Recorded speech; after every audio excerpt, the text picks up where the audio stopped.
Don't do that. You mean talk to somebody you can touch? That's weird.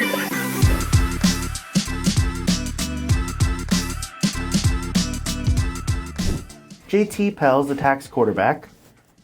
You rent an office. This one, obviously, that we're filming in. Rent two. Let's get two. Baller. You could, though, work from home, like a lot of people do. I could. Yeah. Why do you not? Why are you a little bit different than most and instead want to rent the office? There's a few things. Number one, I want to have a separation from home and work. I don't want to be watching TV at night, turn to my left and be like, there's my home office, that's work. Work is work. Work is work, home is home. Number two, for me personally, I'm way more efficient at the office because I know when I'm here, it's work. When I'm at home, I'm like, my bed's over there, I can cook something. No. I got to get shit done. And while, yes, you're right. You know, I pay an extra, $1,500 a month or whatever it costs. That is an expense, but I've made way more money doing that. I'm going to give an example of how I made way more money having this office than working at home by trying to, quote, save money, like Little Dicky. I love Little Dicky, but not in this case. So I had just first rented this office. This was about a year ago. And it just so happened to be that a new potential client, I'd known him for years, and he said, hey, like, you know, me and my partner, we want to come down and meet you. We want you to be our accountant. Can we come to your office? And luckily I had one. And I was like, oh yeah, you can come to my office. Because it would have been weird if I'm like, well, I work at home. And it's just an odd dynamic. Let's meet at the dining table. Right, you meet meet for coffee. I don't like that. It's loud, and it just looks more professional because it's like, oh, okay, wait, this guy has an office. He must be successful. He somehow pays for this place. Yeah, let's go with him. You want to look the part. And I know that when I met Frank and Ron, that they were like, yeah, like this dude's legit. And now they've become one of our most successful clients, like easily got to be net worth over like probably $2-3 million. Combined, yeah, probably somewhere in there. Well, I was thinking just Frank. Yeah. He's a lot. Yeah, he's good. Yeah, I guess. He probably. But the point being is that, like, if I want to attract high-level people, like all of you guys do, I'm not sitting here trying to tell you to run your business, but if you want to attract those high-level clients, the high-level business, in whatever industry you're in, you got to act the part. Now, I'm not saying go out and like buy a commercial building, but like. To rent one office, a 10 by 10 square in the Empire State Building. But we rent an office. It's nothing big, but it's professional. Like, in here, like, and it just gives you your privacy. So, like I said, while yes, you could quote save money by not renting an office, you're also giving up revenue, and it's also like kind of like a nice subtle flex. Like, hey, you want to come to my office? Come to my office. Come to my office. Instead, like, oh, come to my home. Oh, sorry, there's a couch there. Yeah, don't mind the dishes. It's like. A dog barking in the background. Yeah, it's just not an overall professional environment. And if you, like I said, if you want to have a professional environment, you want to attract high-ticket clients, you're going to want to swim in the same circles they do. And all these places have offices. I don't think Warren Buffett or Berkshire Hathaway, does everybody work from home? I have no idea. No, they don't. They have an office. I didn't know if that was a real question. No, I was being sarcastic. They have an office. I don't know. Don't question me. I don't know, man. We're like 300 miles from Omaha. I couldn't tell you. 120. But actually, no. So that's an interesting question. Mm-hmm. How would you recommend a small business owner go about finding an office, right? Yeah. Like, so I don't want to give two scenarios. So let's say scenario number one is somebody works like at a desk on their computer. Mm-hmm. Scenario number two is like maybe somebody like more blue collar, like they have like a cleaning company, they have maybe like a carpet company, plumbing, like something like that. Yeah. So actually, it's probably gonna be really the same answer for both of them. The way I did it, we rent from a company called Regis. They have office buildings all over the world, and you can just rent like one room there. It doesn't have to be anything crazy. So like what I did in my, it was a year ago now or a year and a half ago.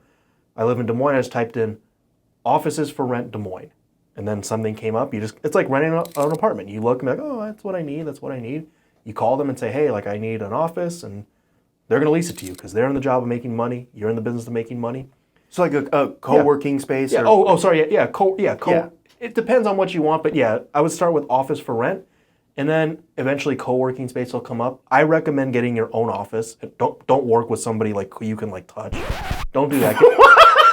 You mean talk to somebody you can touch? That's weird. Yeah, don't do that. You got a lot of insurance for that before you start touching random people. Yeah. Okay. Well, thank you, Drew. Thank you. This is going off the rails. That's why people like us. No, but for that, you're gonna Google, offices for rent, and then you'll kind of find what you're looking for. If you want a co-working space, where that means like you're in one big room and there's other people, they have headphones on. You don't want that. Why? Because you're a business owner. You're taking calls. You're making sales. You don't want to be in a room with like 5 other people also on the phone because you can't hear yourself. So rent a private office. It's going to be anywhere, I'd say, from $400 to $700 a month, which isn't really that much. And the same thing, even if you're a tradesman and you're not really in the office, you still want a place where you could, store documents. You can meet with people, right? Because you don't. Or the one day a week that you're doing the billing and the office work, like you get that quiet space. You get that quiet space. You can have, or you can even have an admin person just working there, and you come and drop off. So like I said, it's going to be the same process, and this is why I say, I didn't even say should. I think all business owners, you need to have a separate space. I think you need to. I don't even think that's negotiable. Ooh, can I add in one more since you just said that as well? Yeah. Because I'm sure a lot of people are thinking, nah, man, I don't need it. Yeah, that's true. You don't. I'm just going to say one word, and you'll know what I'm talking about. Anonymity. Yes, anonymity. That's another one. So most people don't know this. When you register your LLC with a state, unless there's in Wyoming, Wyoming, Nevada. There's like 8 of them, I think, right? Yeah, it's Wyoming, Nevada, South Dakota, Alaska, Delaware, I believe. I think those are the 5. I think I'd round off. When you start a business, you have to put down an address.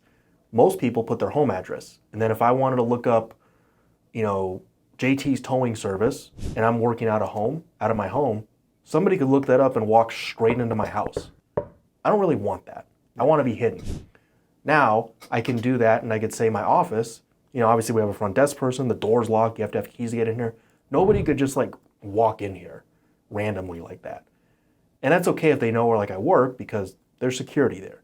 So that's another reason, like you said, anonymity, and just protection. You don't want that. Then you get a registered agent. Then nobody knows who owns this place. Yeah, I definitely don't want my public or my private address out there in the public. Now I'll put yours out there if you want. Yeah, you could put my address. Yeah. Yep.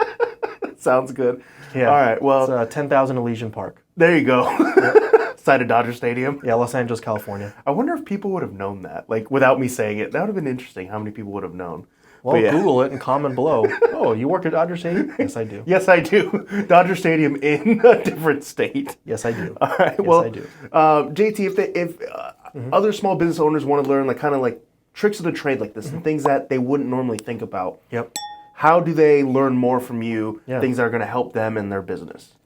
Yeah, you're going to click the link in this. It's either in the video or the description. It's going to be a link to our email address where you can sign up.